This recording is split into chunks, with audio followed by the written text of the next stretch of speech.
The people of Israel were exiles in the land of Persia. God punished them for their ongoing sin and disobedience and took away his protection from them. So the Persians came and destroyed the city of Jerusalem and took the Israelites as their slaves. One of these Israelite slaves was a man named Nehamiah. His job was to serve food to the king and to make sure it was safe to eat. Though most of the Israelites lived in Persia, there were a few that survived and were still left in the broken-down Jerusalem. He missed Jerusalem and wanted to go back and help those people.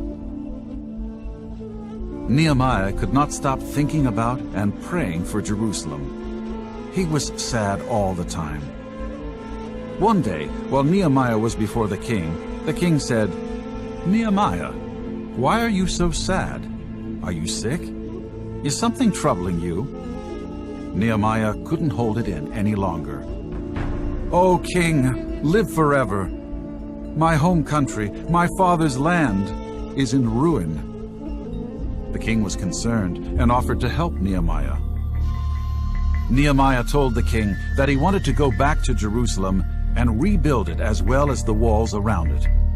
So Nehemiah asked the king for building supplies. He also asked the king to write a letter that he could show to anyone on his journey back to Jerusalem. This letter bore the seal of the king and protected Nehemiah as he traveled back to Jerusalem.